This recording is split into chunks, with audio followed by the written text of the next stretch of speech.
আজিমপুরের নামকরা দুইজন মুদির ব্যবসায়ী ওমর ও আবদুল্লাহ। ওমর 5 ওয়াক্ত নামাজ পড়ে এবং সৎভাবে ব্যবসা করে, কিন্তু তার বন্ধু আবদুল্লাহ ব্যবসায় এতটাই ব্যস্ত যে নামাজে শরিক হতে পারেন না। আর আবদুল্লাহ দোকানের পণ্যে ভেজাল মিশিয়ে বেশি লাভ করতে চায়। আল্লাহু আকবার, আল্লাহু আকবার,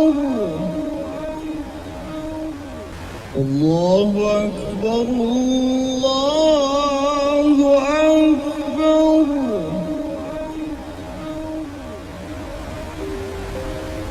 আসসালামু আলাইকুম বন্ধু, আসরের আজান হয়ে গেছে, চলো নামাজ পড়ে আসি। ওয়ালাইকুম আসসালাম।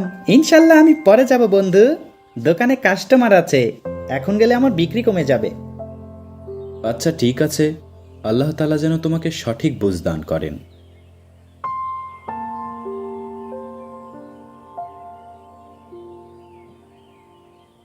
ওসমান ভাই, 1 বস্তা চাল আমার বাড়িতে পাঠাই দিয়েন তো। আব্দুল্লাহ ভাই, আপনার কাছে আগের কিছু টাকা বাকি ছিল, এর উপর যদি আরেক বস্তা চাল নেন তাহলে আমি কিভাবে ব্যবসা করব বলেন? কিছু টাকা যদি দিতেন খুব উপকার হতো। ওই মিয়া, টাকা কি না দিয়ে চলে যাব নাকি? আর আপনার চালে তো ভেজাল আছে, পাথর আর ধান থাকে অনেক, আবার টাকা চান? সময় মতো চালের বস্তা পাঠিয়ে দিয়েন। ঠিক আছে ভাই, পাঠিয়ে দিব।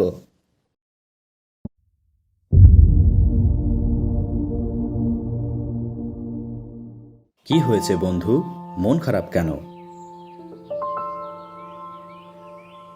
ওসমান ভাই, 1 বস্তা চাল আমার বাড়িতে পাঠাই দিয়েন তো।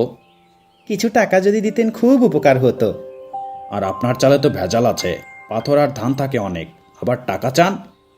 দেখো বন্ধু, এখন যদি তুমি আমার সাথে নামাজে থাকতে তাহলে আবদুল্লাহ ভাই এসে তোমাকে পেত না, আর এই ঘটনাও ঘটতো না। যাই হোক, চিন্তা করো না, আল্লাহ তাআলা সব ঠিক করে দিবেন ইনশাআল্লাহ।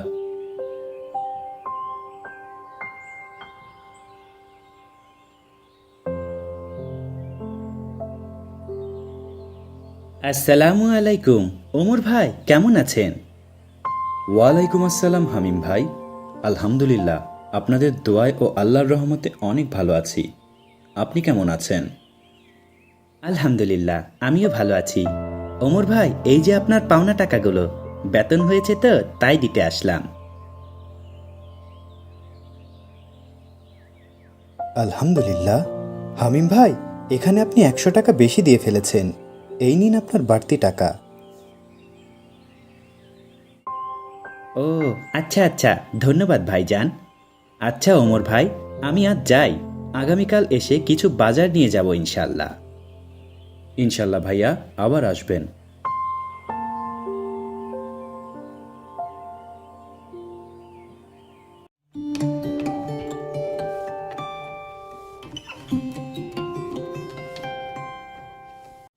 আসসালামু আলাইকুম বাবা, আপনি এসে গেছেন?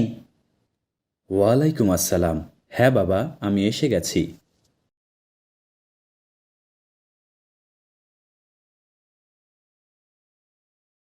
আসসালামু আলাইকুম। আপনি ফ্রেশ হয়ে নিন, আমি খাবার বাড়ছি। ওয়ালাইকুম আসসালাম। জি অবশ্যই।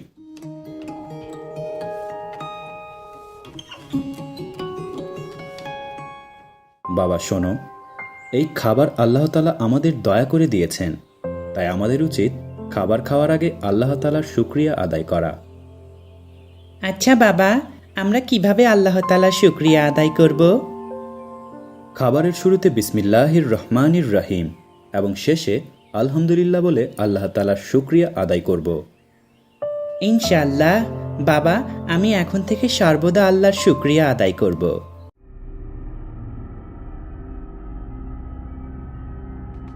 আমাকে 1 গ্লাস পানি দাও তো।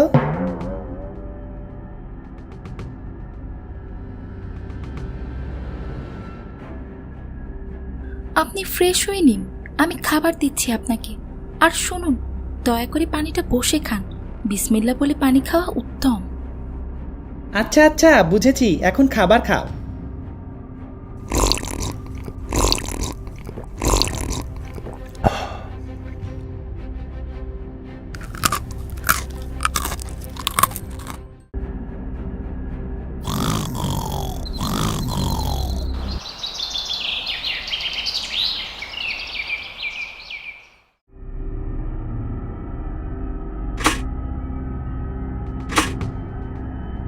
এই ভাই, আপনি আমাকে কি তেল দিলেন? এটা তো 2 নাম্বার।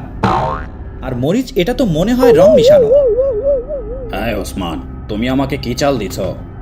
এই চাল তো পাশের দোকানে এর থেকে কম দামে পাওয়া যায়। আর চালের মধ্যে এত পাথর আর ধান কেন? ব্যবসা করতে আসছেন নাকি ভণ্ডামি?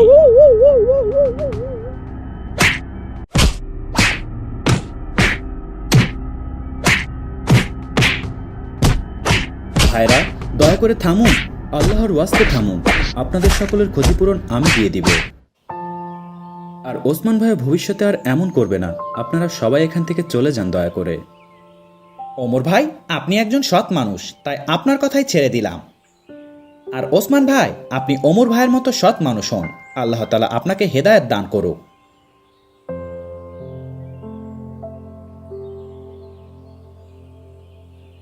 ধন্যবাদ বন্ধু উমর, আমি কখনো তোমার কথা শুনিনি। আমি সব সময় চেয়েছি অল্পতেই বেশি লাভবান হতে, তাই আজ আমার এই দশা। আমাকে ক্ষমা করে দাও। ওসমান ভাই, আমার কাছে ক্ষমা চেয়ে লাভ নেই। আমি ক্ষমা করার কেউ না। আপনি আল্লাহর কাছে ক্ষমা চান আর তওবা করুন যে আর পণ্যে ভেজাল করবেন না এবং সৎভাবে ব্যবসা করবেন। দেখবেন আল্লাহ তাআলা আপনাকে তার রহমত দিয়ে পরিপূর্ণ করে দিয়েছে। আল্লাহ তাআলা অবশ্যই সৎ ও সত্যবাদী মানুষের পাশে থাকেন এবং তাদের সকল প্রকার বিপদ হতে রক্ষা করেন। হ্যাঁ, আমি এতদিন বুঝিনি যে আমি কত বড় ভুল করলাম। আল্লাহ তাআলা নিশ্চয় আমার উপর রাগ করে আছেন। না বন্ধু, আল্লাহ তাআলা তার বান্দার উপর কখনো রাগ করে না, বরং তিনি তার বান্দাকে ভালো হওয়ার জন্য বারবার সুযোগ দেন। আর বান্দা যখন তার ভুল বুঝতে পেরে তওবা করে, তখন আল্লাহ তাআলা অনেক বেশি খুশি হন। ইনশাআল্লাহ আমি আর এমন কাজ কখনো করব না।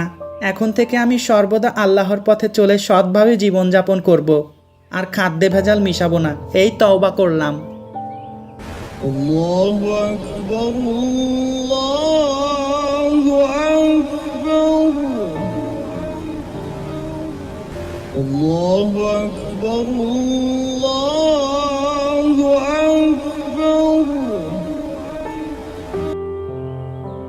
আসসালামু আলাইকুম ওমর ভাই আমার। আজান দিয়ে দিয়েছে, চলো একসাথে নামাজ পড়ে আসি। ওয়ালাইকুম আসসালাম। অবশ্যই বন্ধু, চলো একসাথে যাই। এমন অনেক আব্দুল্লাহ আছে আমাদের সমাজে। তাদের শুধু একটু বোঝানো উচিত যে আল্লাহ তাআলা সৎ ও সত্যবাদী মানুষকে কতটা ভালোবাসেন। ইসলাম যে শুধু কতটা শান্তিপ্রিয় ধর্ম এবং আল্লাহর পথে চললে যে সফলতা নিকটতম হয়, এটা সবাইকে বোঝানো উচিত। আল্লাহ তাআলা আমাদের সবাইকে হেদায়েত দান করুন এবং সবার যেন ওমরের মতো একজন সৎ ও ভালো বন্ধু দেয়।